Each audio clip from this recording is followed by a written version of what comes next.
بسم اللہ الرحمن الرحیم۔ السلام علیکم ناظرین، کیسے ہیں آپ سب؟ FG اسلامک وائس میں آپ کا خیر مقدم ہے۔ ناظرین، آج کے اس وقت میں لوگ گناہوں میں ڈوبے ہوئے ہیں اور گناہ کرنے کے بعد اس پر پردہ ڈالتے ہیں، جھوٹ بول کر اس کو چھپانے کی کوشش کرتے ہیں۔ لیکن اللہ کے نیک بندے اگر ان سے گناہ ہو جائے تو اپنے گناہوں پر شرمندہ ہوتے ہیں اور جھوٹ بول کر ان کو چھپانے کی کوشش نہیں کرتے، بلکہ توبہ استغفار کرتے ہیں۔ ناظرین، کیا آپ لوگ جانتے ہیں کہ غزوہ تبوک کے لیے 10,000 صحابہ جمعرات کے دن نبی کریم صلی اللہ تعالیٰ علیہ وسلم کے ساتھ چلے؟ 3,000 صحابہ ایسے تھے جو مدینہ منورہ میں ہی رہ گئے۔ ان میں سے ایک حضرت کعب بن مالک رضی اللہ تعالیٰ عنہ تھے۔ وہ فرماتے ہیں کہ میرے پاس 2 اونٹنیاں تھیں، اس سے پہلے ایسی 2 اونٹنیاں کبھی نہیں ہوئی تھیں اور گھر میں بیویاں بھی تھیں۔ میں نے سوچا کہ چلو ایک دن اور گھر میں گزار لیتا ہوں، اس طرح گھر والے بھی خوش ہو جائیں گے اور میرے پاس تیز رفتار سواری ہے جس کی وجہ سے میں جلدی پہنچ جاؤں گا۔ بالفاظ دیگر انہوں نے یہ کہا کہ مال و جمال نے مجھے روک لیا۔ فرماتے ہیں کہ میں آج کل ہی کرتا رہا اور کہتا رہا کہ میں پہنچ جاؤں گا۔ مدینے میں جو لوگ پیچھے رہ گئے تھے ان میں سے 1-2 کے علاوہ سب منافقین ہی تھے۔ میں جانے کے لیے سوچتا ہی رہا، بالآخر پتہ چلا کہ وہ قافلہ واپس آ رہا ہے۔ اب مجھے محسوس ہوا کہ مجھ سے تو بہت بڑی غلطی ہو گئی ہے، مجھے چلے جانا چاہیے تھا۔ جب نبی کریم صلی اللہ علیہ وسلم واپس تشریف لے آئے تو منافقین آپ صلی اللہ علیہ وسلم کے پاس گئے اور قسمیں کھا کر اپنے عذر پیش کیے کہ ہم اس وجہ سے غزوے میں نہ جا سکے۔ اللہ کے محبوب صلی اللہ علیہ وسلم نے ان کی قسموں کو سن کر ٹھیک ہے کہہ دیا۔ لیکن میں نے سوچا کہ میں نبی کریم صلی اللہ علیہ وسلم کے سامنے تو جھوٹی قسم کھا لوں گا، لیکن اللہ تعالیٰ تو دلوں کی کیفیت کو جانتے ہیں۔ جھوٹ تو جھوٹ ہوتا ہے، لہٰذا مجھے نبی کریم کے سامنے سچی بات کہہ دینی چاہیے۔ چنانچہ میں نے نبی کریم کی خدمت میں حاضر ہو کر عرض کیا، اے اللہ کے نبی صلی اللہ علیہ وسلم، مجھ سے سستی ہو گئی ہے، ورنہ میں جلدی بھی نکل سکتا تھا۔ حضور اقدس نے ارشاد فرمایا، چونکہ تم نے وضاحت سے بات بتا دی ہے، اس لیے جب تک ہمیں اوپر سے اشارہ نہیں ہوگا ہم اس بات کا جواب نہیں دیں گے۔ اس لیے اللہ کے نبی نے صحابہ کرام کو بھی فرما دیا کہ تم نے اس بندے سے نہیں بولنا ہے۔ فرماتے ہیں کہ ایک میں تھا اور میرے علاوہ 2 ساتھی اور بھی تھے، ایک مرارہ بن ربی اور دوسرے ہلال بن امیہ۔ ان دونوں کا تعلق قبیلہ اوس سے تھا۔ وہ دونوں اپنے گھروں میں بند ہو کر رہ گئے، لیکن میں آتا جاتا رہا۔ اس طرح مجھے لوگوں کے رد عمل کا پتہ چلتا رہتا تھا۔ ایک دن میں نے اپنے رشتے کے بھائی ابو قتادہ رضی اللہ تعالیٰ عنہ سے بات کرنا چاہی، لیکن انہوں نے مجھے جواب ہی نہ دیا۔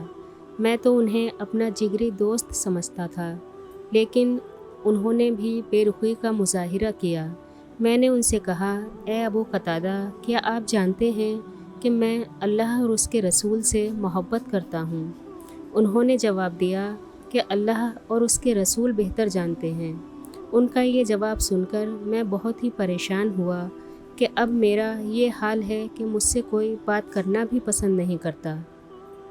میرے دل میں یہ غم تھا کہ اگر اسی حالت میں میری موت آ گئی تو نبی کریم صلی اللہ علیہ وسلم میرے جنازے کی نماز بھی نہیں پڑھیں گے، اور اگر نبی کریم دنیا سے تشریف لے گئے تو اللہ کے محبوب صلی اللہ علیہ وسلم مجھ سے ناراض ہی دنیا سے رخصت ہو جائیں گے، اور یہ بھی خسارے سے کم نہیں۔ اور اس غم نے مجھے بے انتہا بے چین کر دیا۔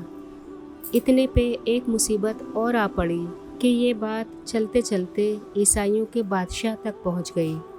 اس بادشاہ نے کسی کے ذریعے میری طرف ایک خط بھیجا اس میں اس نے لکھا کہ تمہارے سردار نے تمہیں بہت مشکل میں ڈالا ہوا ہے، لہٰذا اگر تم میرے پاس آ جاؤ تو میں تمہاری مدد بھی کروں گا اور تمہیں عزت بھی دوں گا۔ میں نے اس کا وہ خط تو تنور میں پھینک دیا، لیکن مجھے دکھ اس بات کا تھا کہ شیطان کو حملہ کرنے کے لیے میں ہی ملا تھا کہ اب کافر مجھ سے طمع رکھنے لگ گئے ہیں۔ میں اتنا نیچے گر گیا ہوں اور میری حالت ایسی ہو گئی ہے کہ کافروں کو مجھ سے اتنی بات کرنے کی جرات ہو گئی۔ اس کا یہ خط مجھ پر بجلی بن کر گرا۔ بڑی مشکل سے 40 دن گزرے تھے کہ نبی کریم صلی اللہ علیہ وسلم کی طرف سے پیغام ملا کہ بیوی سے بولنا بھی بند کر دو۔ بیوی تو بڑھاپے کا سہارا ہوتی ہے۔ جوانی میں جتنی ضرورت بیوی کی ہوتی ہے اس سے کہیں زیادہ ضرورت بڑھاپے میں ہوتی ہے۔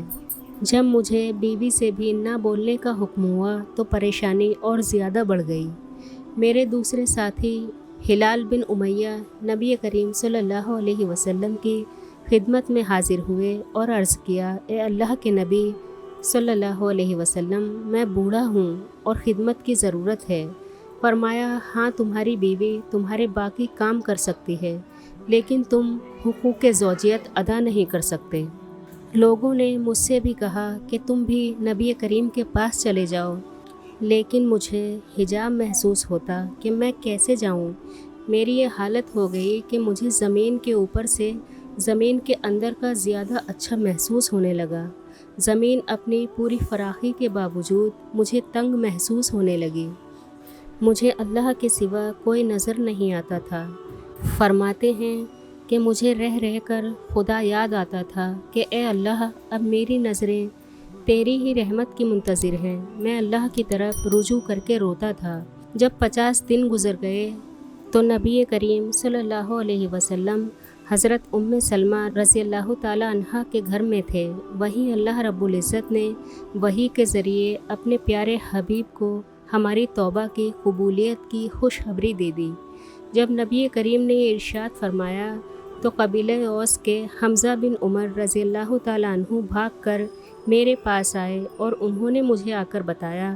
میں یہ خوشخبری سن کر اتنا خوش ہوا کہ میں نے جو 2 کپڑے پہنے ہوئے تھے میں نے وہیں اس کو ہدیے میں دے دیے۔ جب میں مسجد آیا تو حضرت طلحہ رضی اللہ تعالیٰ عنہ نے مجھے مبارکباد دی۔ فرماتے ہیں کہ حضرت طلحہ کی یہ مبارکباد مجھے کبھی نہیں بھولے گی۔ اس کے بعد نبی کریم صلی اللہ تعالیٰ علیہ وسلم نے بھی مجھے مبارکباد دی، جس کی مجھے انتہائی خوشی ہوئی، اور یہ سب سچے ایمان کی بدولت ہی ہوا کہ اللہ رب العزت نے حضرت کعب بن مالک رضی اللہ تعالیٰ عنہ کی توبہ کو قبول فرمایا۔ میرا رب ہمیں بھی اپنی محبت میں مبتلا فرما لے اور سچ بولنے کی توفیق عطا فرمائے، اپنے حبیب سے محبتیں نواز دے، آمین۔ تو آج کے لیے بس اتنا ہی، انشاءاللہ اگلی ویڈیو میں پھر حاضر خدمت ہوں گے۔ اللہ حافظ۔ چینل کو سبسکرائب کریں، ویڈیو کو لائک اور شیئر کرنا نہ بھولیں۔